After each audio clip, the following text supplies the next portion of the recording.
ये अभी screen share हो रही है आपको?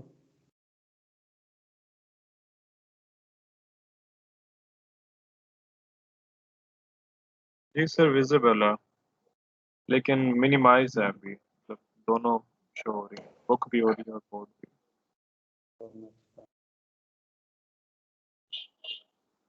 अभी ठीक है? जी अब बेहतर है। तो लास्ट टाइम हम ना ये चैप्टर 2 के ऊपर थे, उसके जो स्टार्ट की सेक्शन थी जिसमें कि ना हमने सेकंड ऑर्डर ट्रांसफर फंक्शन को हमने इक्वेशन थी आपको कि आपने उसको ड्राइव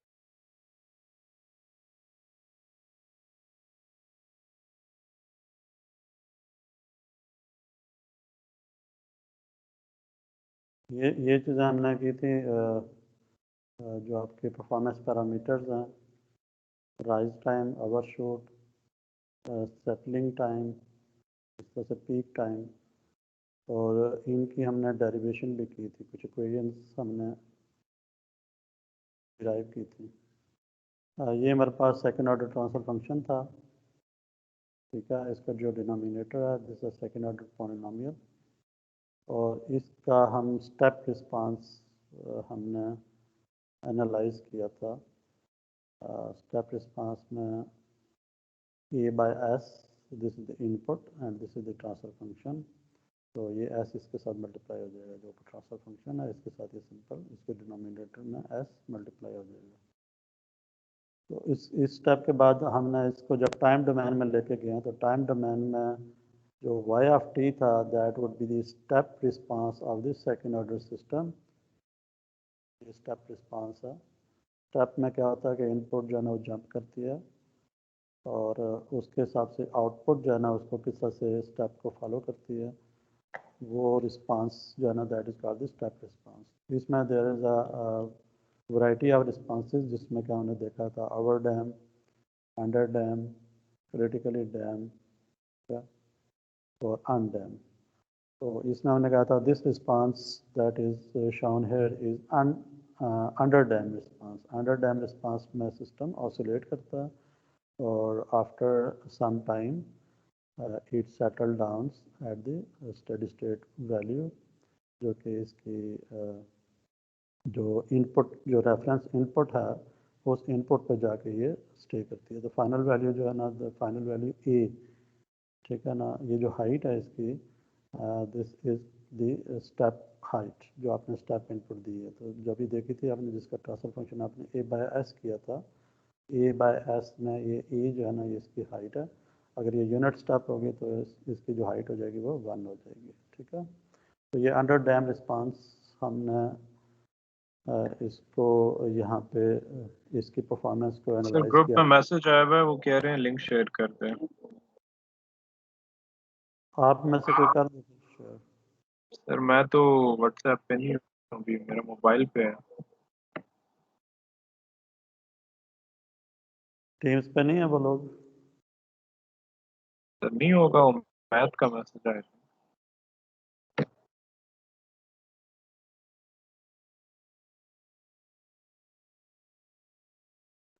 सर नबील शकूर ने भी मैसेज किया हुआ है।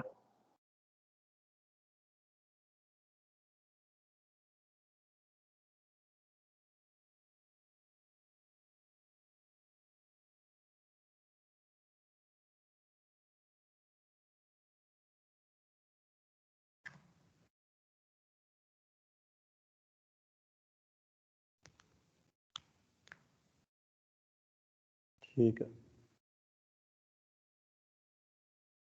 तो इसी चीज़ को मैथमेटिकली ना हमने इस इक्वेशन के थ्रू फाइंड आउट किया।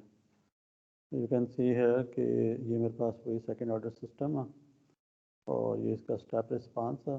और फिर हमने इसको जब टाइम डोमेन में लेके गए तो टाइम डोमेन में पहले हमने पार्शियल फ्रैक्शन किया, इसको पार्शियल फ्रैक्शन करने के बाद हमारे पास ये टाइम रिस्पांस आ गया, ठीक है। तो this is the final equation, okay.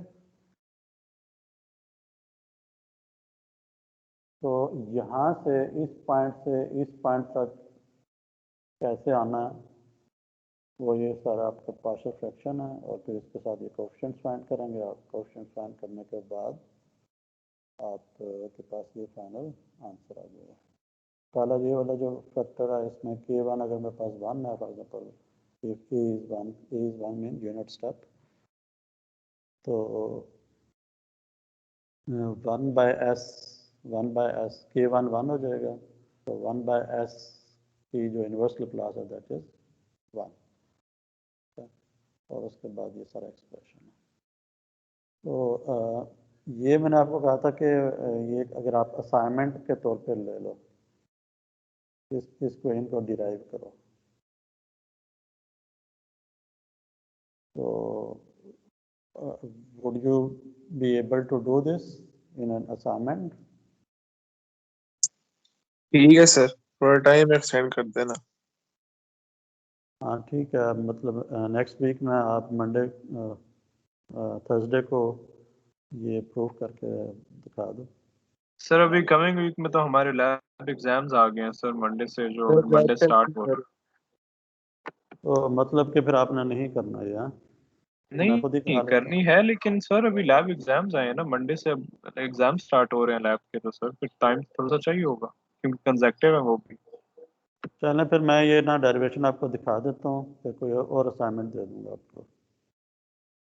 Sir कहना सुन रहा था कि टाइम थोड़ा सा इंक्रीज कर देना डेडलाइन की, हम ये कह रहे हैं सर क्योंकि एग्जाम्स असल भी में आए ना हैं। ये डेरिवेशन इम्पोर्टेंट है ना, इसकी बेस पे ना हमने वो सारे पैरामीटर फाइंड करना है। लास्ट टाइम भी मैंने आपको कुछ दिखाए हुए थे डेरिवेशन इसकी, जो आपके सेटलिंग टाइम है, peak time, peak hour shoot. तो ये थोड़ा सा ना मैं आपको आइडिया देता हूँ कि कैसे पार्शियल फ्रैक्शन कैसे होनी है। मेरे पास ये डेरिवेशन है, I can show you here.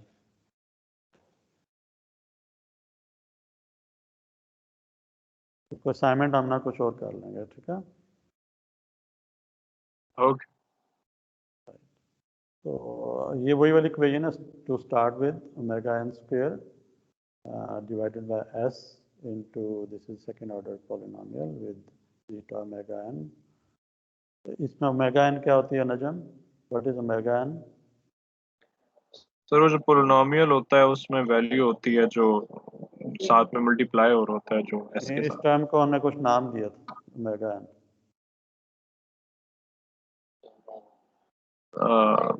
Anyone else?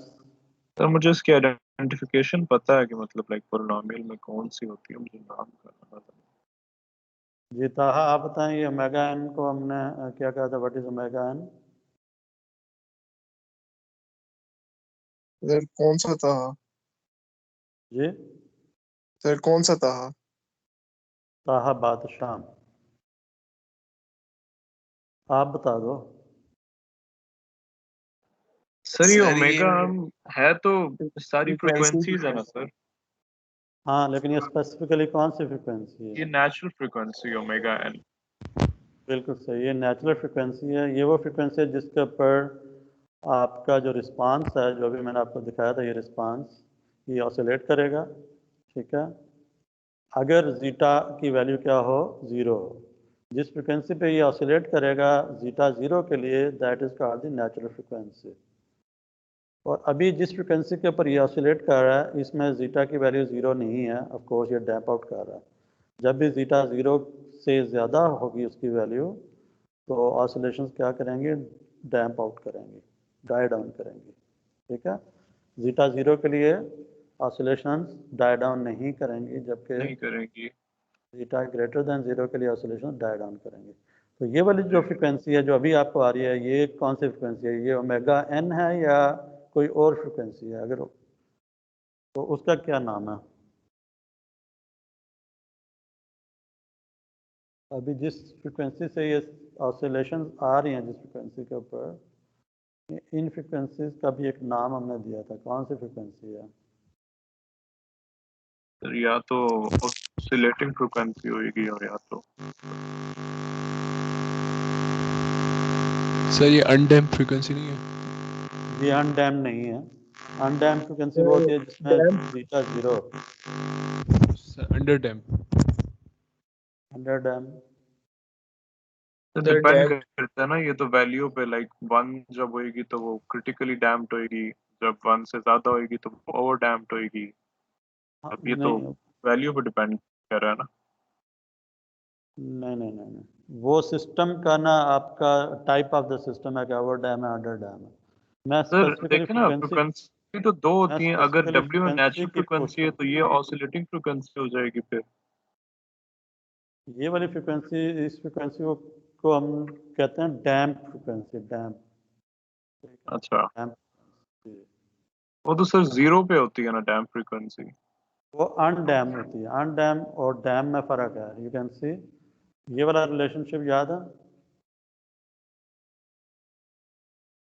W is equal to natural frequency और उसके बाद फिर ये जहाँ पे ओके। मेरा माउस है ना, जहाँ पे मेरा माउस है अभी, इसको देखो। ये वाली फ्रिक्वेंसी जो है ना, that is called the natural frequency, जी, and this frequency is called the damp frequency, damp, right. तो सर इसको ऑसिलेटिंग फ्रिक्वेंसी भी तो यही होती है ना। तो अगर जीटा की वैल्यू यहाँ ज़ीरो होगी तो जो डैम फ्रिक्वेंसी है वो नेचुरल फ्रिक्वेंसी के बराबर होगी, otherwise they would be different. सही है।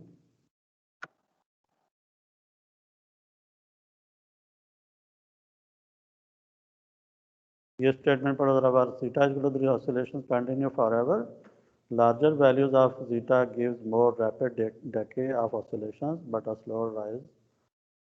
ठीक है, तो ये बेसिकली तो ये आपकी frequency 3.27 is the dam frequency, और इस सिस्टम की जो नेचुरल फ्रिक्वेंसी है वो आप यहाँ पे मे बी इसमें कंप्यूट की हो, यस 3.6। ठीक है, 3.6 है, एंड दिस इज 3.27।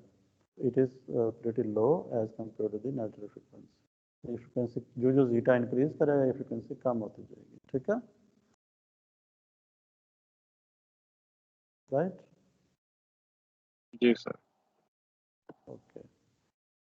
अच्छा, ये जो सिस्टम की डैम्पिंग है, जो जीटा है वो जीटा किस चीज़ पे डिपेंड करता है? पोल्स की लोकेशन के ऊपर। ये लास्ट टाइम हमने डिस्कस किया था, कुछ चीज़ें मैं रिवाइज कर रहा हूँ चूँकि ना गैप आया हुआ है थोड़ा सा, 1-1.5 वीक का, तो चीज़ें भूली हुई हैं आपको।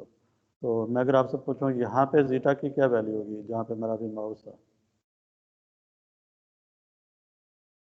ये लास्ट क्लास में हमने ना ये फिगर को एनालाइज किया था, तो यहाँ पे जीटा की क्या वैल्यू होगी? सर कहाँ पे? ये यहाँ पे मेरा माउस है इस इमेजिनरी एक्सिस के ऊपर। माउस कहाँ पे है? माउस नजर ही नहीं आ सर नजर नहीं आ रहा सर। ये माउस चेक करो, मेरा मूव कर रहा है अभी यस सर। तो इस पॉइंट के ऊपर जहाँ पे ये ओमेगा एन लिखा हुआ।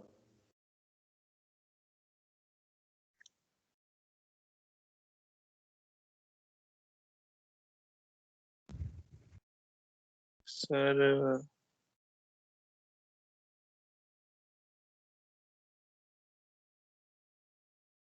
इसके राइट पे एक फिगर बनी हुई है जहाँ पे ना इसको स्पेसिफिक एक्सप्लिसिटली जीटा की वैल्यू मैंशनड है। इस जगह पे जीटा 0 है। Yes sir. अगर मेरे रूट्स इस पॉइंट के ऊपर होंगे इमेजिनरी एक्सिस के ऊपर, तो यहाँ पे जीटा की वैल्यू 0 होगी, राइट। जो जो मेरे राइट। रूट्स मूव करेंगे इस कर्व के ऊपर और इस पॉइंट पे आ जाएंगे रियल एक्सिस के ऊपर, तो इस रियल एक्सिस के ऊपर मेरे रूट्स अगर होंगे तो जीटा की क्या वैल्यू होगी? 1। ठीक है, यहाँ पे सिस्टम आपका क्रिटिकली डैम्प्ड होगा, इधर सिस्टम आपका अनडैम्प्ड होगा, और in between this system under dam होगा, अंडर डैम। ठीक है, अगर रूट मेरे लेट से यहाँ पे हैं तो इस वक्त जीटा क्या है? ग्रेटर देन 0 है, but it is less than 1। ठीक है, जी। और अगर मेरे रूट्स इस जगह पे आके ना सिस्टम के रूट्स रिपीट कर रहे हैं, ठीक है, जहाँ पे जीटा 1 है, अगर जीटा ग्रेटर देन 1 हो जाए तो ये रूट्स कहाँ जाएंगे? इस रियल एक्सिस के ऊपर एक राइट पे मूव कर जाएगा और एक लेफ्ट पे मूव कर जाएगा।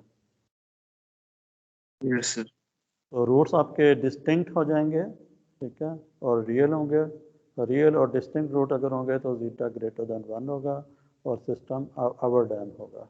ठीक है,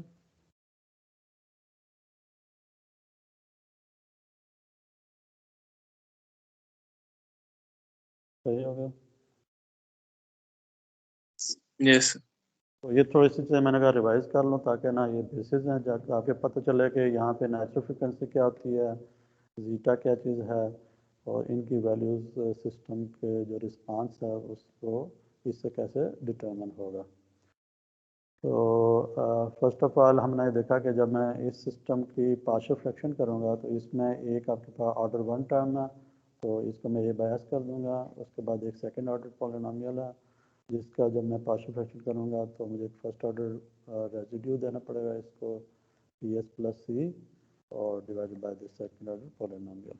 ठीक है, अब मैं ये जो कांस्टेंट्स हैं ए बी सी अगर मैं ये डिटरमिन कर लूँ then I can find out the inverse Laplace, तो मेरे पास रिस्पांस आ जाएगा।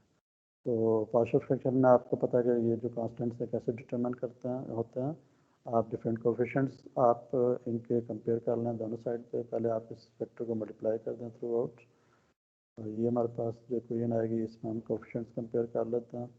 तो कांस्टेंट जो है उनके कोफिशेंट्स जब आप कंपेयर करेंगे तो वहाँ से ए की वैल्यू आ जाएगी, एस स्क्वेयर के कोफिशेंट कंप्यूट करेंगे तो यहाँ से बी की वैल्यू आ जाएगी, और एस पावर 1 के कोफिशेंट जब कंपेयर करेंगे तो यहाँ से इस इक्वेशन से आपके पास सी की वैल्यू आ जाएगी। तो यहाँ पे ए की वैल्यू आपकी आ रही है 1, ठीक है, दिस इज़ 1, बी इज़ -1 और सी की वैल्यू जो है वो 2 जीटा ओमेगा एन।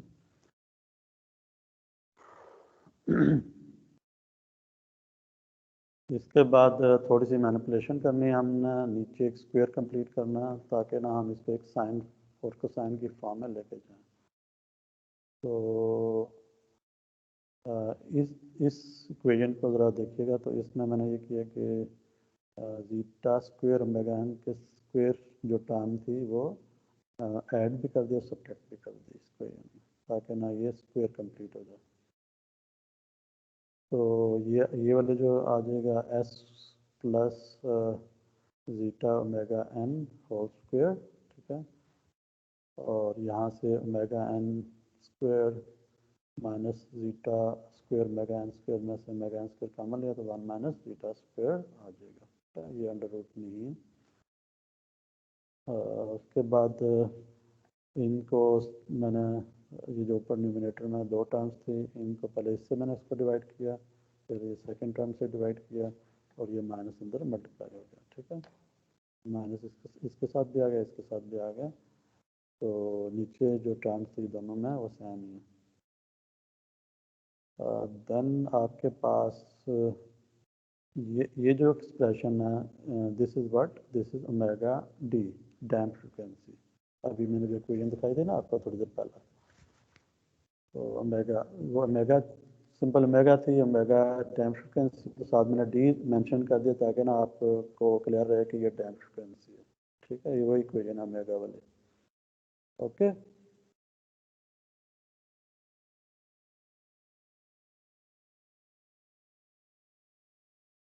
सही है, ये फिर देख लें एक दफ़ा this one, omega d square is equal to omega n square into 1 minus zeta square. ठीक है, दोनों तरफ स्क्वेयर करें तो ये वही वाली इक्वेशन बन जाएगी। यही है।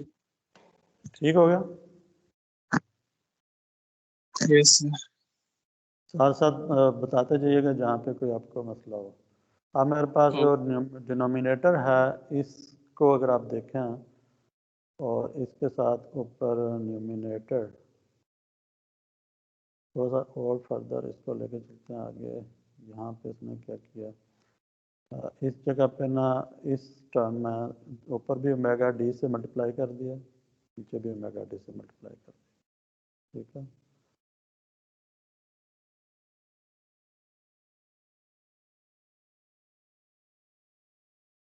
ये टर्म जो है ना omega zeta omega n over omega t, इसको मैंने इस साइड पे अलग से कटा लिख लिया, और ये जो टर्म है omega d over this whole term, और ये एज इट इज़ है। इस स्टेज पे ना मैं अब इन्वर्स लैप्लास ले सकता हूँ इस पूरे इक्वेशन की। तो इन्वर्स लैप्लास लूँगा तो इसकी जो इन्वर्स लैप्लास है वो 1 आ जाएगी माइनस, अब ये जो टर्म है ना रिकग्नाइज करें कि जब ये ऊपर एस प्लस कांस्टेंट होता है और नीचे S plus constant square plus omega D square, तो ये जो चीज़ बनती है ना, ये इसकी जो इन्वर्स लैप्लास है वो कोसाइन बनती है, ठीक है। और जब कांस्टेंट होता है ऊपर एस टर्म नहीं होती तो ये साइन बनती है, साइन की जो आपकी लैप्लास बनती है टाइम डोमेन में, ठीक है। इन्वर्स लैप्लास, इस एक्सप्रेशन की इन्वर्स लैप्लास टाइम डोमेन में साइन फंक्शन बनता है।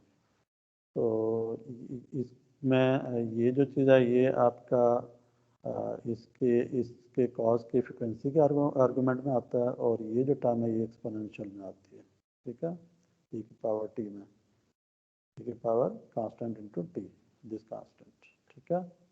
इस तरह से ये वाली जो टर्म है ये वाली टर्म एक्सपोनेंशियल में आती है, ये वाली जो टर्म है ये उसके फ्रिक्वेंसी के आर्गूमेंट में आती है साइन के, ठीक है। और ये जो टर्म थी ये एज इट इज़ यहाँ पे कांस्टेंट साथ मल्टीप्लाई होगी।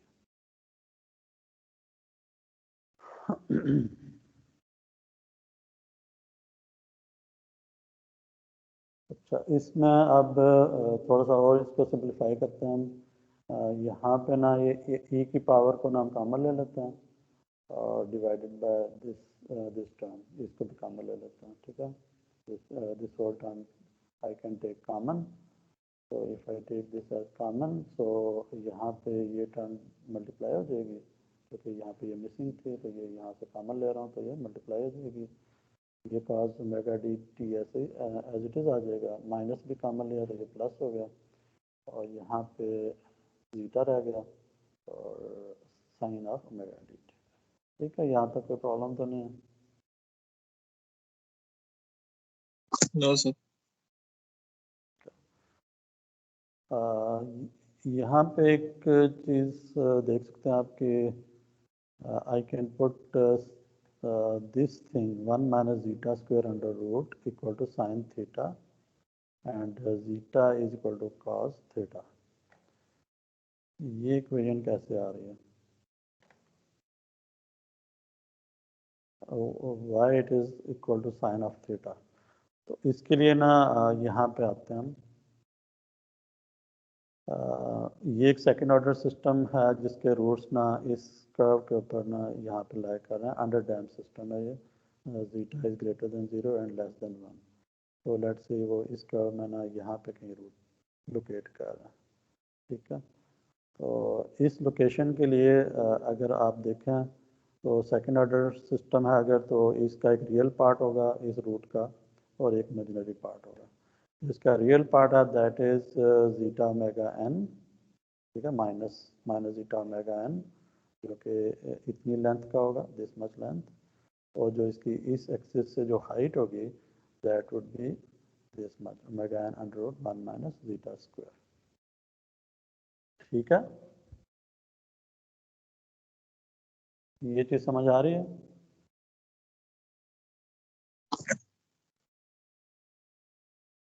जी, ये जो रूट है ना ये कम्प्लेक्स कंजुगेट रूट्स हैं, ठीक है ना, कम्प्लेक्स कंजुगेट हैं। कम्प्लेक्स कंजुगेट का मतलब इसका एक रियल पार्ट होगा और एक इमेजिनरी पार्ट होगा। ये इसका रियल पार्ट है, ठीक है, जीटा ओमेगा एन, और ये इमेजिनरी पार्ट है। ये जब सेकेंड ऑर्डर क्वाड्रेटिक इक्वेशन को खोलेंगे तो ये इस तरह से आ जाएगा। आई थिंक यहाँ शायद आपको नज़र भी आ जाए ये चीज़, टू सम एक्सटेंट यहाँ पे नज़र आ रही है सेकेंड ऑर्डर इक्वेशन ना। और जब इसको क्वाड्रेटिक फार्मूला लगाएंगे तो रियल पार्ट इसका ये होगा और इमेजिनरी पार्ट ये होगा, ठीक है।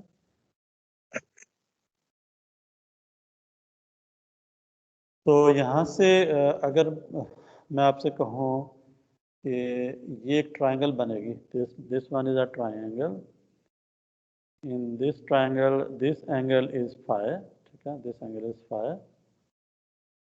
बेस आपको पता है इसका, इसका परपेंडिकुलर भी पता। Can you find out the hypotenuse?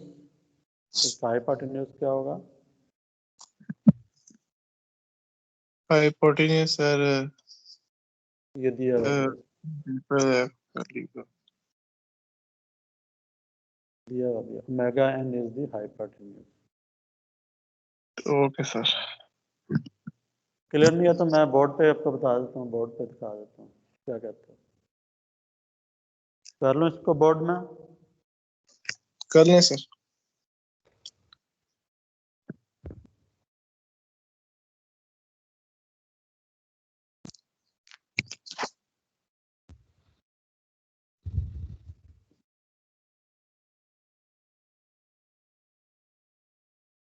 ये मेरे पास रूट है, ये है जीटा ओमेगा एन, ठीक है, ये length, this is zeta omega N.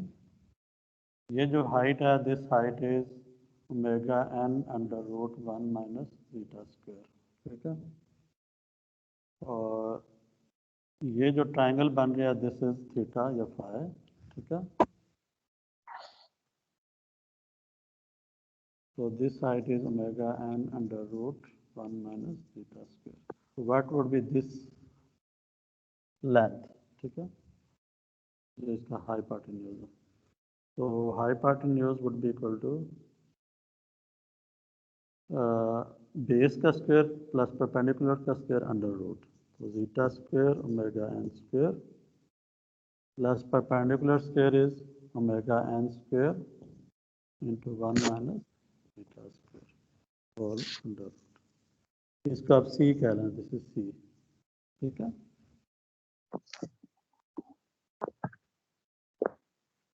तो ये चीज़ बन जाएगी zeta square omega n square plus omega n square minus zeta square omega n square और under root. This is cancelled, so net result would be omega n. So this is omega n, right? तो इस triangle को use करें with base perpendicular and hypotenuse, you can find out sine theta, you can find out cos theta, you can find out tan theta. Okay. So what is sin theta? Sin theta is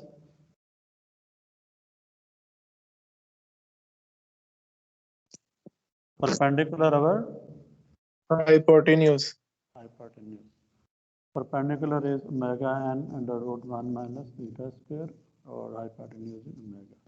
So this is 1 minus theta square under root. ठीक है? What is Yes, cos sir. theta? What is cos sir theta? Base over Base over hypotenuse. Hypotenuse. हाँ Base is zeta omega n, hypotenuse is omega n, so it is zeta. ठीक है? So what is tan theta? Sir perpendicular over base. Perpendicular over base. Perpendicular is omega n under root 1 minus zeta square. Base is zeta omega. So omega n cancelled. So this is 1 minus zeta square under root over.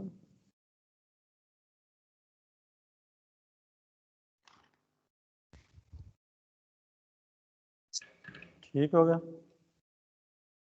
Ji sir. तो ये सारी जो derivations है ना, ये origin basically उसी second order system के poles से डिराइव्ड है, और वहाँ से ना हमने डाटा उठाया और ये एक्सप्रेशंस इनको सॉल्व किए। तो this thing is sine theta, this thing is cos theta. यहाँ से एक चीज़ और आप देखेंगे कि जो अभी जो आपको मैंने इक्वेशन दिखाई है जीटा की, zeta is this equation, zeta is nothing but cos phi, ठीक है। और ये चीज़ हमने यहाँ पे भी देखी है कि जो जो फाई एंगल आपका इंक्रीज होगा, फाई एंगल इंक्रीज होगा, तो जीटा की वैल्यू क्या होती जाएगी, कम होती जाएगी। अगर आप देखें तो फाई अगर ये 90 हो जाए, 90 को टच कर जाए, ठीक है, तो यहाँ पे जीटा क्या हो जाएगा, 0 हो जाएगा। क्यों? cos 90 क्या होता है, 0 होता है। और अगर ये एंगल कम होता हुआ 0 हो जाए, ठीक है, इसका मतलब है कि आपका जो रूट है वो यहाँ पे होंगे। जब रूट यहाँ होंगे तो एंगल 0 हो जाएगा, और cos 0 क्या हो जाएगा 1, और cos फाइव जो है ना वो क्या होता है जीटा होता है, तो यहाँ पे जीटा आप देख सकते हैं 1। ठीक है, तो जो जीटा है ना that is the basically zeta is the cos of five which indicates the angle of the poles on the left of plane। ठीक है, कॉम्प्लेक्स कंजुगेट जो पोल्स हैं वो कर्व के ऊपर कहाँ पे लाई कर रहे हैं। ठीक है, तो जितना एंगल ज़्यादा होगा उतना जीटा की वैल्यू कम होती जाएगी। तो इस क्वेश्चन में जब मैंने साइन थीटा और कॉस थीटा को पुट किया इसके करस्पॉन्डिंग प्लेसेस के ऊपर, तो मेरे पास ये इक्वेशन आ गई। यहाँ पे मैं पुट कर सकता हूँ relationship sine alpha cos beta का, sine alpha cos beta plus cos alpha sine beta is equal to sine alpha plus beta, तो साइन अल्फा प्लस बीटा। ठीक है, तो किसी हद तक आप उस क्वेश्चन के क्लोज पहुंच गए हैं जो कि आपको मैंने दिखाई थी। इसमें थीटा क्या चीज़ है, व्हाट इज थीटा?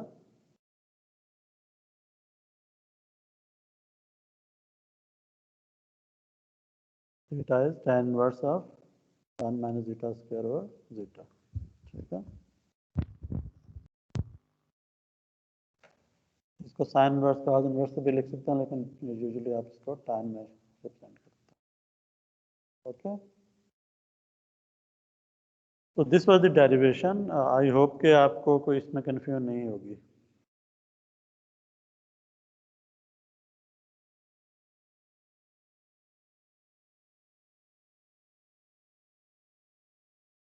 कोई क्वेश्चन तो नहीं है?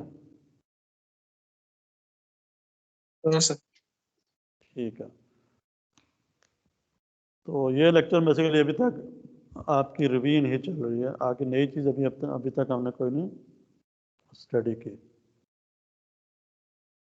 नेक्स्ट मैंने आपके लिए ये डॉक्यूमेंट जो है ना वो प्रिपेयर किया, जिसमें कहना ये इसी रिलेशनशिप को यूज़ करते हुए हम ये क्वांटिटीज़ फाइंड आउट कर सकते हैं। राइज टाइम क्या है, ये लास्ट टाइम मैंने आपको डेरिवेशन दिखाई भी थी, तो क्विकली इसको गो थ्रू करते हैं और you will and up with this relationship. This is the rise time. Rise time अगर आपने फाइंड करना है तो you can use this relationship. You can see कि इस रिलेशनशिप में कौन सी क्वांटिटीज़ आ रही हैं। एक आपके पास थीटा आ रहा है, थीटा कैसे डिटर्मन होगा, वही tan इनवर्स वाली रिलेशनशिप से। ओमेगा एन क्या चीज़ है, नेचुरल फ्रिक्वेंसी है, जो कि आप कंपेयर करके निकाल सकते हैं जो भी सेकंड ऑर्डर सिस्टम का ट्रांसफर फंक्शन होगा। और जीटा क्या है, डैम्पिंग। तो अगर आपके पास इस सिस्टम की डैम्पिंग आपको पता है, नेचुरल फ्रिक्वेंसी पता है, you can find out the rise time. You know theta भी जो है ना वो जीटा के ऊपर डिपेंड कर रहा है। ठीक है, तो जीटा और ओमेगा एन ये दो पैरामीटर्स अगर आपको पता है, you can find out theta as well, and you end up with this quantity, जो कि राइज टाइम आप इससे कंप्यूट कर सकते हैं कि इस पर्टिकुलर थीटा के लिए और इस ओमेगा एन के लिए सिस्टम का रिस्पांस कैसा होगा, कितनी तेज़ी से वो राइज करेगा, राइज टाइम उसका शॉर्ट होगा, लॉन्ग होगा, किस स्पीड पे जाएगा, वो ये सारा आपको पिक्चर क्लियर कर देगा ये नंबर। ठीक है, राइट, समझ आ रही है? Yes sir. Good. Peak time हमने क्या कहा था, पीक टाइम क्या होता है सिस्टम का, जिसमें कि वो फर्स्ट टाइम अपने मैक्सिमम वैल्यू पे पहुंचता है। तो वो डिराइव किया हमने जब, तो हमने देखा कि इसकी जो डेरिवेशन है ना उसमें पीक टाइम जो है ना that is equal to pi by omega d, और it is equal to pi by omega d. हमने देखा कि omega d is equal to omega n under root 1 minus zeta square. तो पीक टाइम भी किस पे डिपेंड कर रहा है, जीटा और ओमेगा एन के ऊपर अगेन। ठीक है, और ये इसका रिलेशनशिप है। If you know the value of zeta and omega n, you can tell के सिस्टम का पीक टाइम क्या होगा। तो वो मैक्सिमम पीक के ऊपर कितना जल्दी पहुंचेगा, कितने टाइम में पहुंचेगा। देन पीक ओवर शूट, और इसकी डेरिवेशन आपने देखनी है, और एंड के ऊपर इसका जो रिजल्ट है दैट इज़ इम्पोर्टेंट, और इसमें हमारे पास ये रिलेशनशिप है पीक। तो इसको यूजली परसेंटेज में आप रिप्रेजेंट करते हैं, तो परसेंटेज में इसका जो रिलेशनशिप आ जाएगा, मल्टीप्लाई बाय 100 कर देंगे जस्ट, और ये होता है e की power minus zeta into pi divided by 1 minus zeta square under root. ठीक है, तो again it is a function of zeta. Zeta is very important parameter for a second order system. एक इसमें चीज़ रह गई जो कि है होती है सेटलिंग टाइम, वो फिर इसको बाद में देख लेंगे उसको, या फिर अपने एंड पे आप देख लें कि सेटलिंग टाइम कैसे फाइंड आउट करना है। ठीक है,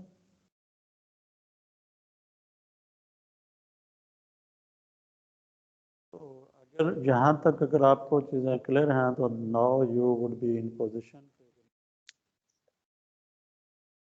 कोई प्रॉब्लम?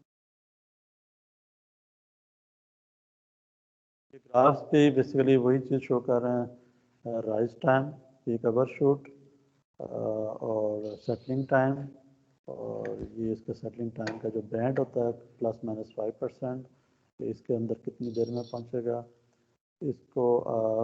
ये वही इक्वेशंस आपके पास इक्वेशंस भी हैं और ये ग्राफ्स भी। यहाँ पे भी देख सकते हैं कि जितनी भी ये क्वांटिटीज़ हैं ये सारी जीटा के ऊपर डिपेंड कर रही हैं, चाहे वो राइज टाइम है, ओवरशूट है, सेटलिंग टाइम है। ये एक्स एक्सिस के ऊपर आप थ्रू देख सकते हैं कि इसमें जीटा आ रहा है। ठीक है, जीटा जीटा जीटा। ठीक है, तो इसमें थोड़ा सा मैं आपको बता दूं, जो राइज टाइम है वो सिस्टम का जो जो जीटा आपका कम होता जाएगा, राइज टाइम जो है ना वो आपका शॉर्ट होता जाएगा, मतलब सिस्टम जल्दी अपनी मैक्सिमम वैल्यू पे पहुंच जाएगा अगर जीटा की वैल्यू कम करते जाएंगे। अगर जीटा की वैल्यू बढ़ाते जाएंगे तो राइज टाइम भी इंक्रीज करते जाएगा, सिस्टम स्लो हो जाएगा। जीटा की वैल्यू जब 1 होती है तो क्रिटिकली डैम्ड होता है, और अगर ग्रेटर देन 1 हो तो सिस्टम ओवर डैम होता है। Over dam system slow system होता है। ओवरशूट जो है ना वो आपका अगेन जीटा की वैल्यू बढ़ती जाएगी तो ओवरशूट कम होता जाएगा, जीटा की वैल्यू कम करते जाएंगे तो ओवरशूट बढ़ेगा। इस तरह से सेटलिंग टाइम जो है ना उसमें भी जीटा की वैल्यू कम करते जाएंगे तो सेटलिंग टाइम इंक्रीज करेगा, सिस्टम देर के बाद सेटल होगा अपनी फाइनल वैल्यू। ठीक है, इसमें अगर मैं आपसे पूछूं कि आइडियली सिस्टम का रिस्पांस आप क्या समझते हैं कि किस तरह का होना चाहिए? What should be the overshoot, what should be the rise time, what should be peak time, what should be settling time? And can you comment on these performance measures one by one? Start करते हैं दाह बाद शाम से, अगर आप हैं यहाँ पे तो। Yes, sir. आइडियली सिस्टम का रिस्पांस किस तरह का होना चाहिए? सर आइडियली इसका जो रिस्पॉन्स होगा, यूनिट स्टेप की बात कर रहा हूँ अभी मैं। सर ये आप ऊपर ए फिगर जस्ट अपना आइडिया शेयर करें ताकि मुझे पता हो कि आपको कंट्रोल सिस्टम में चीज़ों का कितना पता है अभी तक।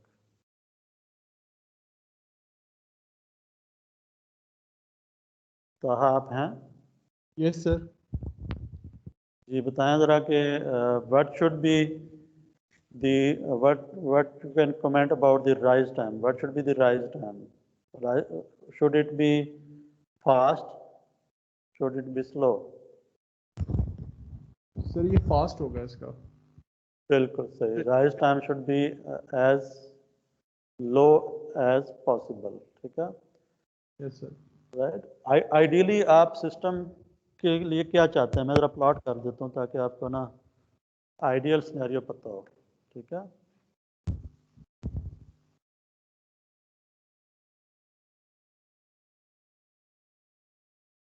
आपने ना एक सिस्टम को इनपुट दी है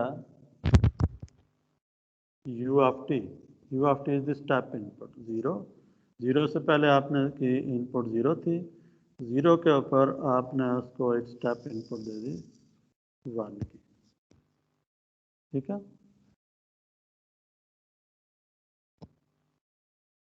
तो आप आउटपुट कैसे चाहते हैं against this input? Ideally ideal जो आउटपुट चाहिए मुझे वो ये चाहिए, मैं इसको रेड से प्लॉट कर रहा हूँ।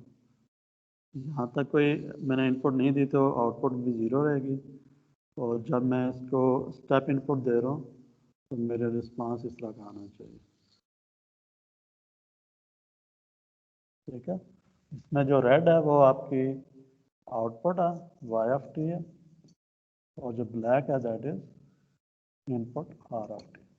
ये y of t is h of t into r of t. ठीक है, बेसिकली ये इसकी कन्वोल्यूशन होती है, if you remember. Time domain में कन्वॉल्व होता है सिस्टम, और फ्रिक्वेंसी डोमेन में मल्टीप्लाई होता है। ठीक है, तो ये जो ब्लैक और रेड आपस में आपको नज़र आ रहा है ना, ये मेरा आइडियल रिस्पांस है। ठीक है, तो इसमें राइज टाइम कितना है, इसमें 0 है। 0 टाइम में सिस्टम कहाँ पहुँच गया, अपनी फाइनल वैल्यू पे पहुँच गया। तो ताहा ने बिल्कुल सही बताया कि rise time should be very low. ठीक है,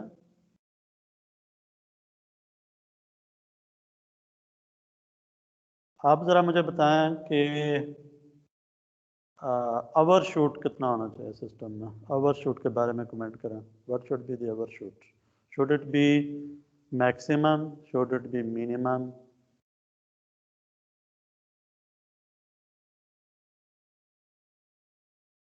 बताएगा नजम इकबाल। जी सर, बताएं क्या पूछ रहे हैं आप? ओवरशूट के बारे में क्या बताऊं आपको?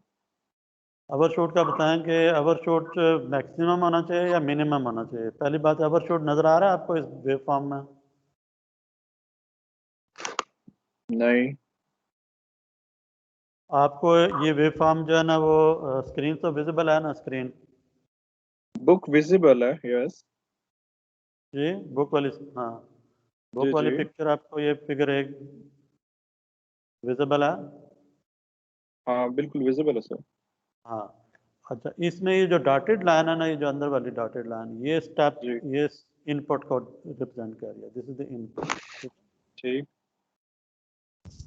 ये जो आपको ब्लैक वाली वेवफॉर्म सॉलिड नजर आ रही है, दिस इज द आउटपुट। ठीक है, आउटपुट ओके, ऑसिलेट करके एक फाइनल वैल्यू पे जा रही है। ठीक है, ठीक है। आउटपुट में इनपुट तो आपको पता है बिल्कुल प्लान सी है, जीरो टाइम के ऊपर ये मैक्सिमम वैल्यू पे पहुंची है और अपनी वैल्यू को मेंटेन रखा हुआ है इसने अब एक लेवल के ऊपर। लेकिन जो ठीक। आउटपुट है वो इस वैल्यू 0 से बढ़ते हुए थोड़ी देर के बाद इनपुट के बराबर हुई है, और फिर उसके बाद इनपुट से भी इंक्रीज कर गई है कुछ देर के लिए, और एक मैक्सिमम वैल्यू पे पहुंची है। फिर जो है ना वो ऑसिलेट करते हुए फाइनली जो इनपुट के इक्वल हो गई है यहाँ पे एट एंड के ऊपर। ठीक है, ठीक। तो इसमें ओवरशूट नज़र आ रहा है। ओवरशूट का क्या मतलब है? ओवरशूट का मतलब है कि जो आउटपुट है वो इनपुट से ज़्यादा हो गई है। ठीक है, हाँ इसको मतलब वो फाइनल वैल्यू से ज्यादा आ रही हो जो इनपुट की वैल्यू है। जो भी, हाँ, और इस चीज़ को कहते हैं अंडर शूट। जो ये अंडर शूट है, ये हम्म। वैल्यू अभी इनपुट से नीचे चली गई है। तो मैं ये पूछ रहा हूँ कि ओवर शूट जो है ना वो आपका मैक्स ज़्यादा होना चाहिए या कम होना चाहिए? सर ज्यादा होना चाहिए अच्छा, अगर आप आइडियली बात करें, लेकिन प्रैक्टिकली स्पीकिंग कम रखते हैं उसको। नहीं, प्रैक्टिकली क्या मतलब और आइडियली क्या मतलब? मतलब आइडियल सिस्टम तो एग्जिस्ट नहीं करता है ना, तो प्रैक्टिकली ऑब्वियसली जब आप चीज को कोई देखते हैं तो उसमें मतलब प्रेफर किया जाता है लेस ओवरशूट। नहीं, आप कह रहे हैं जी कि जो प्रैक्टिकल सिस्टम होता है उसमें ओवर शूट आता है, ये कह रहे हैं आप? हाँ मैं कह रहा हूँ कि वो मतलब लेस होना चाहिए ओवरशूट उसमें। जी, बिल्कुल सही कह रहे हैं नजम आप, कि जो ओवर शूट होना चाहिए वो वो लेस सिस्टम होना का चाहिए। काम होना चाहिए। बिल्कुल जी। सही कह रहे हैं। ठीक है, हम चाह रहे हैं कि हम आइडियल वैल्यू के ऊपर, आइडियल जो वैल्यू है, जो इनपुट है, जो आपका कमांड सिग्नल है, मैंने कमांड सिग्नल दिया हुआ है। मैं कहता हूँ मेरा जो रोबोट है वो एक सर्टन एंगल के ऊपर रोटेट करके पहुँच जाए, लेट्स से 30 डिग्री के ऊपर, तो वो 30 डिग्री पे जाके रुक जाए। ठीक है, रोबोट का आर्म ताकि जी उस पोजीशन के ऊपर उसने किसी ऑब्जेक्ट को पिक करना है, ठीक है, फॉर एग्जांपल। लेकिन ओवरशूट का मतलब ये है कि 30 डिग्री से ना वो और ऊपर चला गया, 30 डिग्री से वो लेट से 40 डिग्री पे चला गया, 50 डिग्री पे चला गया, ठीक है। और तो वो उसके तो बाद जितना फिर लेस होगा उतना प्रेफर करेंगे हम लोग। जितना, हाँ बिल्कुल, जितना उतना बेहतर आपके लिए होगा कि वो आप ऑब्जेक्ट के ऊपर पहुंच जाएं, जो फाइनल डेस्टिनेशन है उसके ऊपर पहुंच जाएं। तो फाइनल डेस्टिनेशन आपकी क्या है? Destination is your input command signal, ठीक है।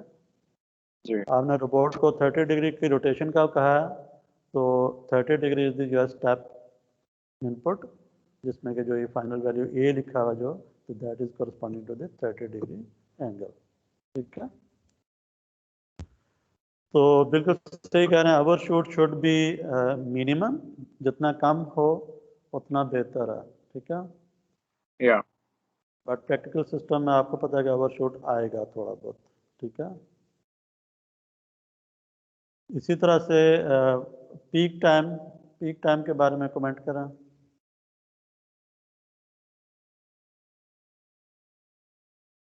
जिस तरह से आपने राइज टाइम के लिए कहा था।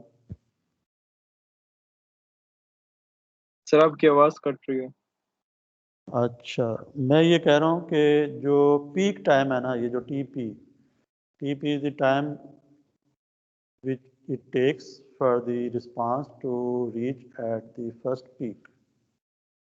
जी तो इसके ऊपर कमेंट करें व्हाट इट शुड बी। नहीं, आप पूछ रहे हैं कि मतलब पीक टाइम होता कब है? क्या होना चाहिए? मैं ज़्यादा होना चाहिए, कम होना चाहिए? सर पीक टाइम तो मतलब उस रीच करने में मतलब टाइम बता रहे हैं ना कि वो पीक पे जी कब जाएगा टाइम, मतलब कितना टाइम लगेगा उसको वहां तक जाने के लिए।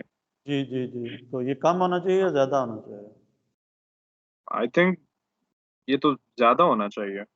नहीं मतलब कम से कम टाइम लगना चाहिए, मेरे कहने से मुराद ये है। एग्जैक्टली बिल्कुल, कम से कम होना चाहिए, जी क्योंकि जितना कम होगा उतना सिस्टम जल्दी जो है ना वो अपने पोजीशन तक फाइनल पहुंचेगा ना, डेस्टिनेशन पर, मतलब जहाँ पर जाना होगा। जितना ये पीक टाइम कम होगा उतना आप फाइनल मतलब जितना डेस्टिनेशन। कम टाइम लगेगा ना पीक तक पहुंचने में, मेरे कहने से मुराद ये है कि वो बेहतर रहेगा सिस्टम के लिए। एग्जैक्टली बिल्कुल सही, एग्जैक्टली सही कह रहे हैं। या ठीक, right. Now what about the settling time? Last thing, settling time का पता है ना क्या है? What is settling time?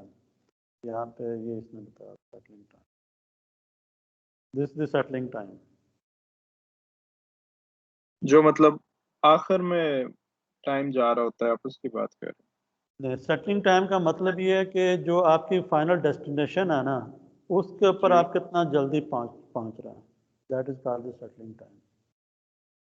ठीक, वो भी तो सर व्हाट, ज्यादा होना चाहिए फिर तो, मतलब ज्यादा से मुराद है कि मतलब जल्दी, जिस तरह पीक टाइम है ना, मतलब उसी तरह एग्जैक्टली, सेटिंग टाइम भी उसी तरह बिल्कुल होना सही, चाहिए। बिल्कुल सही, वेरी राइट। बाकी लोग भी फॉलो कर रहे हैं, और नजम को इसका फीडबैक मैंने ले लिया, he is okay with all these targeted performance parameters, कि मेरे पास ये परफॉर्मेंस पैरामीटर्स क्या होने चाहिए। तो कोई समरी इसकी कर सकता है? ताहा बातशाम, are you there? Yes sir. इसकी समरी बताओ ना जरा आप। सर एट द एंड जो हमारे पास सिग्नल हो ना, वो एक स्टेडी सिग्नल आना चाहिए जो। एट द एंड जो है ना, वो हमने स्टडी स्टेट को अचीव करना है जितना जल्दी हो सके, जी सर। ठीक है। बिल्कुल ये समरी है इसकी, कि जो मेरा फाइनल जो कमांड सिग्नल है उसको मैंने अप्रोच करना है, ठीक है। जितना कम टाइम में मैं उसके ऊपर पहुंचूंगा with less overshoots and less settling time, जितना जल्दी मेरा सिस्टम सेटल हो जाएगा अपने डेस्टिनेशन के ऊपर, that would be the best scenario, ठीक है ना। Okay, okay sir. चलें, गुड हो गया।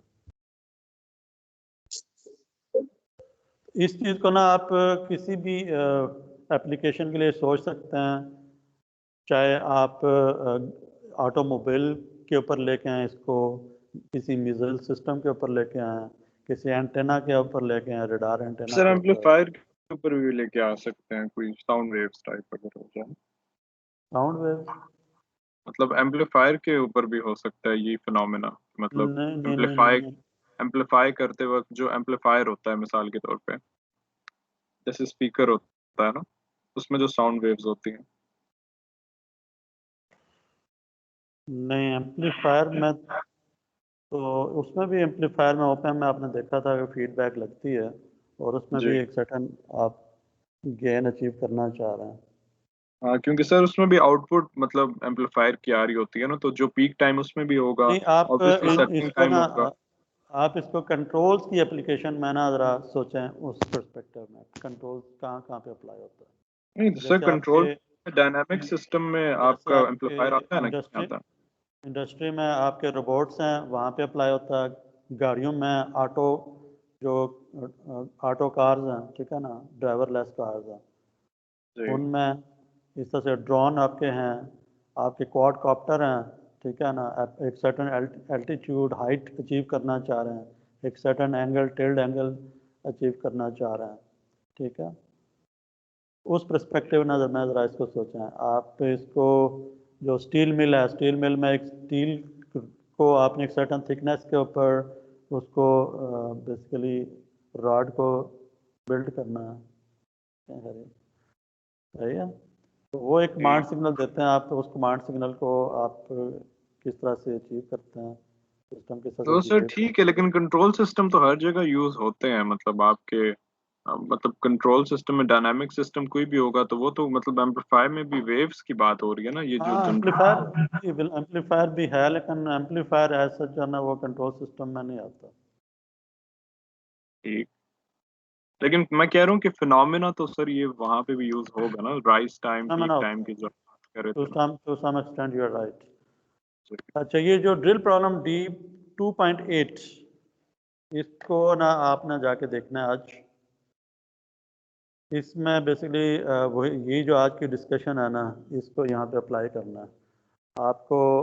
यू कैन सी दैट यहाँ पे इसने कहा using the curves given in the text. आप और आपको मैंने फार्मूलाज भी दे दिए हैं किस चीज़ के, find approximately the percentage overshoot, peak time, rise time, settling time, ठीक है। ओवरशूट का फार्मूला दे दिया, पीक टाइम का, राइज टाइम का, सेटलिंग टाइम का मैंने फार्मूला नहीं दिया, but you can find out in the net. Net से आप देख लें बेशक, या मैं आपको बाद में बता दूंगा। और इन चार पैरामीटर्स को ना आप इस ट्रांसफर फंक्शन के लिए ना कंप्यूट करें। आंसर आपको गिवन है, और इसको जो कर्व्स आपको दिखाई थी मैंने, जिसमें को वो ओवरशूट की थी, राइज टाइम, सेटलिंग टाइम की, उन कर्व्स को भी यूज़ करें और फार्मूलाज को भी यूज़ करें। फार्मूलाज भी मैंने आपको दिखा दिए हैं। और try to plug in the values of zeta and omega n. Zeta और ओमेगा एन आपका इस जो डिनोमिनेटर है इससे आ जाएगा। ये वाली वैल्यू है, ये ओमेगा एन स्क्वायर होती है। ये जो 4 है that is equal to 2 zeta omega n is equal to 4, ठीक है, यू नो। और वहाँ से जीटा भी आ जाएगा। Once you have zeta and omega n from this equation, you can find out these parameters by using those formulas. क्या हो जाएगा? हो जाएगा। गुड। तो ये ज़रा आपने ट्राई करें और फिर देखते हैं कि ना फिर आगे हम। Next is the higher order system response. अभी जो मैंने आपको दिखाया था इसमें फर्स्ट ऑर्डर और सेकंड ऑर्डर हम कवर कर चुके हैं। सेकंड ऑर्डर को हमने बहुत डिटेल से देख लिया, ठीक है। फर्स्ट ऑर्डर को भी किसी स्टेज पे हमने देखा था। तो अगर हायर ऑर्डर सिस्टम होगा, लेट्स से जैसे यहाँ पे ये एक हायर ऑर्डर सिस्टम है, इसका ऑर्डर 4 है, तो इसका रिस्पांस कैसा होगा, किस तरह से हमने इसको कंप्यूट करना है और किस तरह से इसका रिस्पांस फाइंड करना है।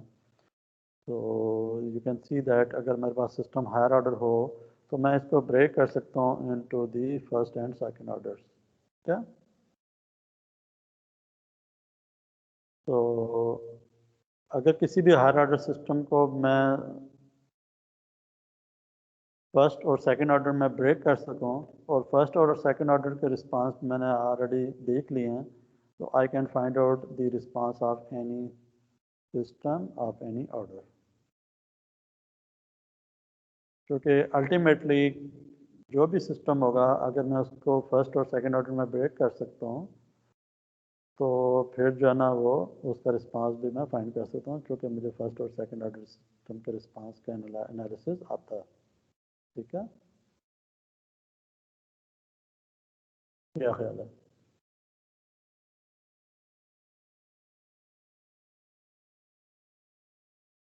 तो एस डोमेन में ये सिस्टम हायर ऑर्डर सिस्टम, इसको मैं फर्स्ट और सेकंड ऑर्डर पॉलिनोमियल्स में कन्वर्ट करने के बाद I can take partial fraction, और पार्शियल फ्रैक्शन करने के बाद मैं इसको इन्वर्स लैप्लास लेके देख सकता हूँ कि मेरा रिस्पांस क्या होगा। This is a zero state response, इसमें इनिशियल कंडीशंस नहीं है। और इसमें ये जो फर्स्ट ऑर्डर टर्म्स थी और K3 और K4 वाली जो थी ये सेकंड ऑर्डर के कॉम्प्लेक्स रूट्स के साथ ये आपके पास ब्रेक किए हैं आपने इसको।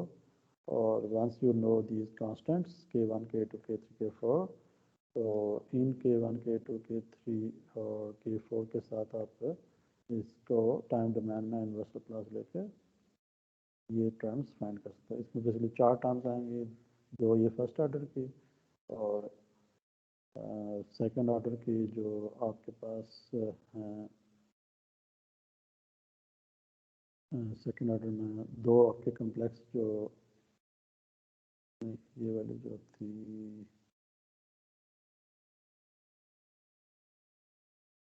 इसमें ना इसने ट्रांसफॉर्मेशन चेंज किया, ऊपर वाली जो थी इसमें ये सेकंड ऑर्डर की एक ही वाली टर्म आ जाएगी। ठीक है, ओके, ये रिजल्ट है। ये जो नीचे वाला ये इस ट्रांसफर फंक्शन के लिए जिसमें कि ये ऑर्डर 6 का आई थिंक सो। ठीक है, दिस ऑर्डर 6।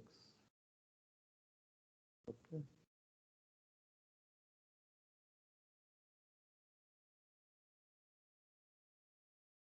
ऑर्डर 6 में कैन यू टेल मी कि इस सिस्टम के नेचुरल फ्रिक्वेंसी क्या होगी और टेन जीटा क्या होगा?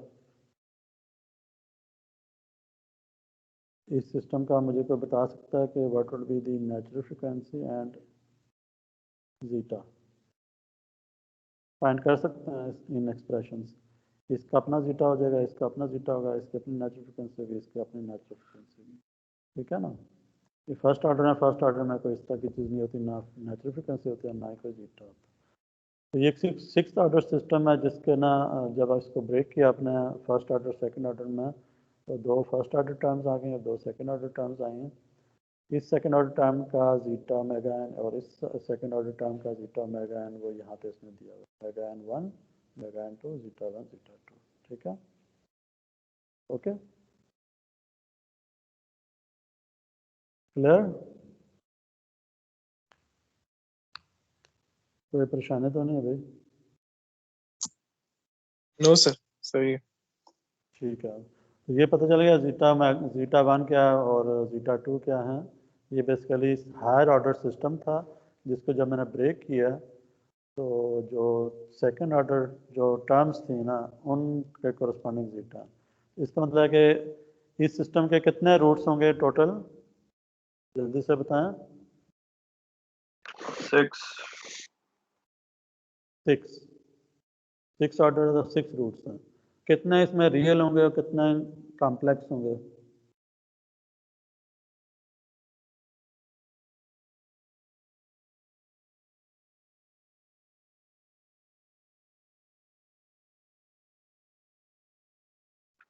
सर जे वाले कॉम्प्लेक्स होंगे ना सारे, बाकी रियल होंगे। जे वाले कितने यहाँ पे 1 2 हाँ 3। ये जो सेकंड ऑर्डर, हाँ ये जो सेकंड ऑर्डर पॉलिनोमियल है ना, इसको जब रूट्स निकालेंगे तो ये इसमें रूट दिए हुए हैं, ये नीचे देखें 6 4 प्लस जे वाले हैं तो 4 J2 कॉम्प्लेक्स हो जाएंगे।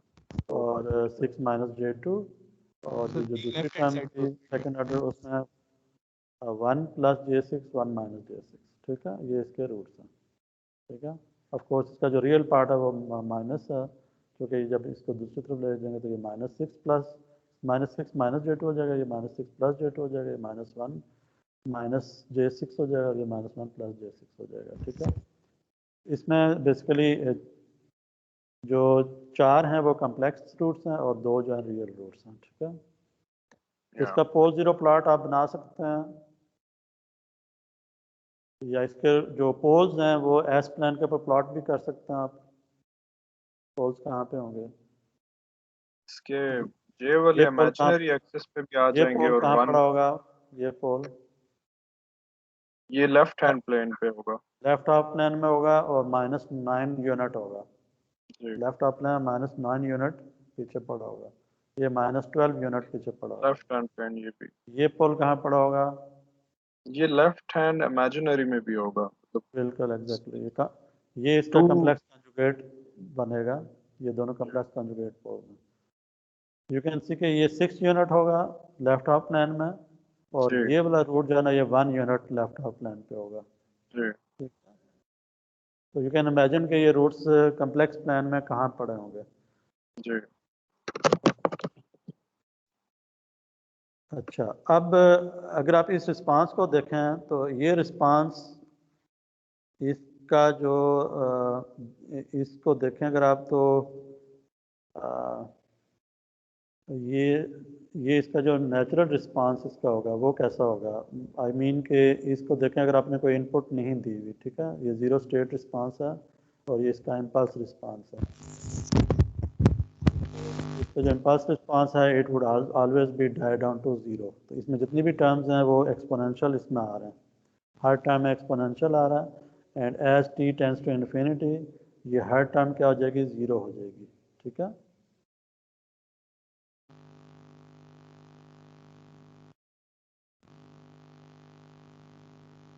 दूसरी चीज़ आप इसमें ये ऑब्जर्व करके बताएंगे कौन सी टर्म जो है ना वो देर के बाद डाई डाउन करेगी, कौन सी टर्म फास्ट डाई डाउन करेगी, कौन सी टर्म स्लो डाई डाउन करेगी। समझा नहीं बात आपकी। ये चीज़ें हमने डिस्कस की हुई हैं ये अभी अभी। आखिर वाली बात आपकी समझ नहीं आई, आप क्या हाँ, कहना मैं चाहते मैं ये कह रहा हूँ कि इसमें देखें ना, एक जो टर्म है e⁻⁻ -9t है और एक टर्म है e⁻−12t। ठीक है, अब -9t टर्म जल्दी डिके करेगी या -12t जल्दी डिके करेगी? मैं इसको ना -9 बोर्ड पे बनाता हूँ।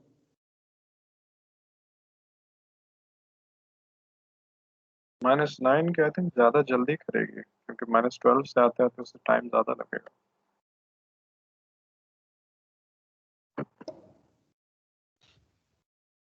ब्लैक मार्कर ले लेता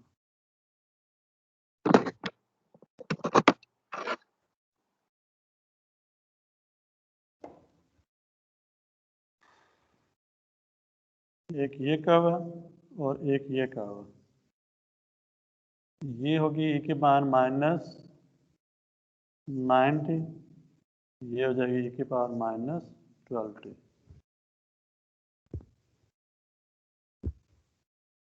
ठीक है, ये आ जाएगी e⁻−6t।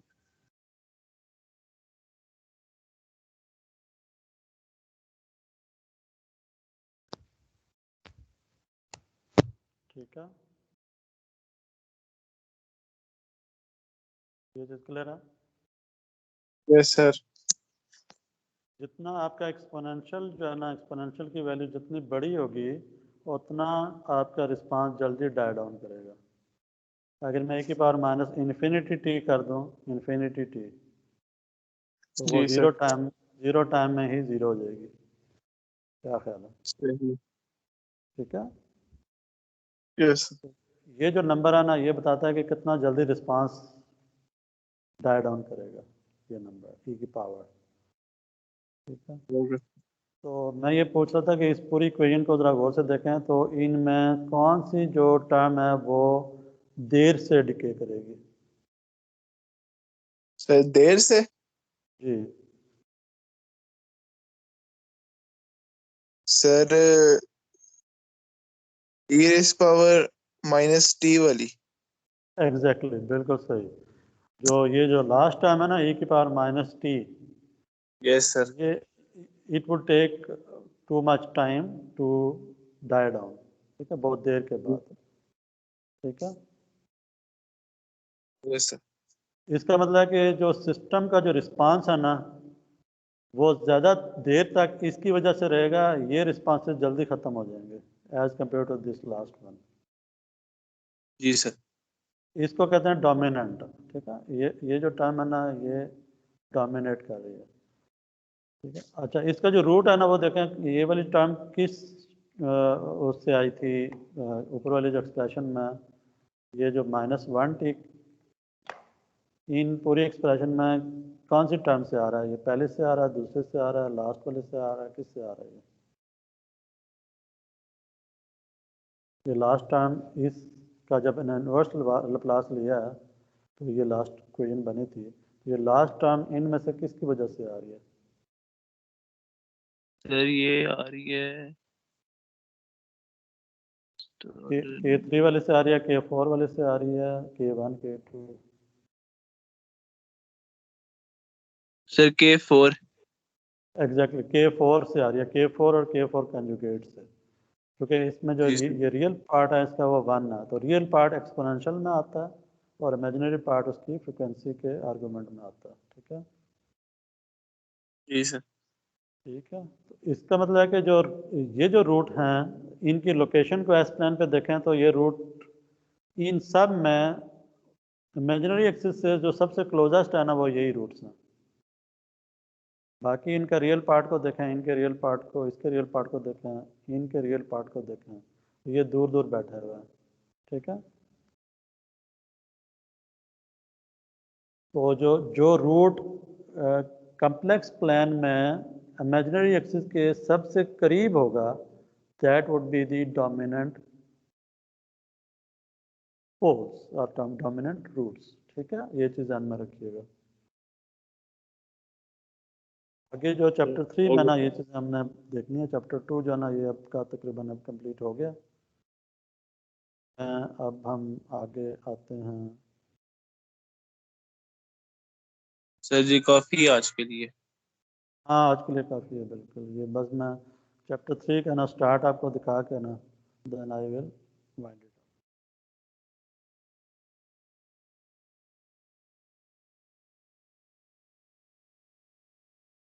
ये चैप्टर 3 हम देखेंगे रूट्स की लोकेशन को, ठीक है। अभी मैंने जो आपको रूट दिखाया था ना, उसमें कहा था सिस्टम के कुछ रूट्स -9 पे पड़े हुए हैं, कुछ -12 पे पड़े हुए हैं, कुछ -6 पे पड़े हुए हैं, कुछ जो है ना -1 पे पड़े हुए हैं।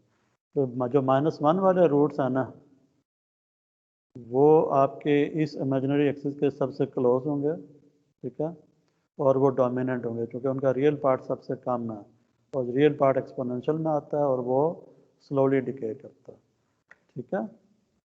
Yes sir. तो ये चीज़ आपने अब ध्यान में रखनी है, और इससे हम देखेंगे कि रूट्स हमारे कहाँ पे होने चाहिए। इस एक्सिस में रियल एक्सिस से कुछ दूर होने चाहिए, सर्टेन डिस्टेंस पे होना चाहिए मिनिमम, क्योंकि इस अगर मैं इस रीजन में रखता हूँ तो सिस्टम जो है ना, उसका रिस्पांस बहुत स्लो हो जाएगा, ठीक है। इसलिए मैं इस रीजन को अवॉइड करूँगा, मैं इस रूट्स को आगे कहीं प्लेस करूँगा। ये शेडेड रीजन ये दिखा रहा है, ये रूट्स को मैं इस रियल एक्सिस में उसका जो रियल वैल्यू है वो एक सर्टेन वैल्यू से मैं ज़्यादा रखूँगा, ताकि मेरा सिस्टम का रिस्पांस जो है वो रीज़नेबल मुझे मिल जाए। और जो दूसरी चीज़ है वो यहाँ पे आपको बताऊँगा मैं, ज़ीटा कितना रखना चाहिए। वो ज़ीटा की वैल्यू जो है ना, ये इस कर्व में बता रहा है कि इस कर्व के इस लाइन के अंदर ज़ीटा की वैल्यू 0.7 से ना ज़्यादा होगी, 0.7 से ज़्यादा होनी चाहिए। 0.7 से कम होगी अगर, यहाँ पे आपने देखा था 0.7 से कम अगर है यहाँ पे, तो सिस्टम जो है ना उसमें ओवर शूट्स ज़्यादा आएंगे, ठीक है। और बहुत ज़्यादा भी बढ़ा नहीं सकते, उससे सिस्टम स्लो हो जाएगा, ठीक है। इन रूट्स को बहुत आगे भी नहीं लेके जा सकते, ठीक है, और वाई एक्सिस के बहुत करीब भी नहीं लेके जा सकते, ठीक है। तो ये चीज़ें जो है ना वो डिटरमिन करेंगे कि सिस्टम का जो नेचुरल रिस्पांस। फिर हम जो है ना नेक्स्ट हम देखेंगे what would be the force response. तो नेक्स्ट क्लास हमारी इस पॉइंट से स्टार्ट होगी, ठीक है। Okay sir. पढ़ लीजिएगा नेचुरल रिस्पांस क्या होता है, ठीक है। नेचुरल रिस्पांस क्या होता है, रिलेटिव स्टेबिलिटी एंड डैम्पिंग। तो रिलेटिव स्टेबिलिटी जो है ना उसका क्या आइडिया है, ये रिलेटिव स्टेबिलिटी यहाँ पे 2 यूनिट्स है, ठीक है। 2 यूनिट्स मतलब रियल पार्ट उसका जो मैग्नीट्यूड है वो कितना है 2। तो अगर रूट्स मेरे 2 यूनिट्स अवे होंगे from the x imaginary axis, तो it has relative stability of 2 units, ठीक है। Okay sir. चलो ठीक है, तो अटेंडेंस लगा लेता हूँ। ठीक है, अब्दुलरहमान हैं, दानियाल, हसनैन, मुअज़्ज़म, ताहा मकबूल, मुज्तबा महदी, नजम, ताहा बादशाह। टोटल कितने लोग हैं जी? 8। ठीक है, वो जो आपको मैंने ड्रिल प्रॉब्लम दिया ना उसको प्रैक्टिस करें आप, ठीक है। और ठीक है सर। साथ साथ साथ काम करते रहें ताकि ना आपको एंड के ऊपर डिफ़िकल्टी ना हो, चूँकि इस कोर्स में आपने देख लिया कि अगर आप साथ साथ नहीं पढ़ रहे तो एंड के ऊपर इसको हैंडल करना ज़रा मुश्किल हो जाएगा, ठीक है। Okay sir.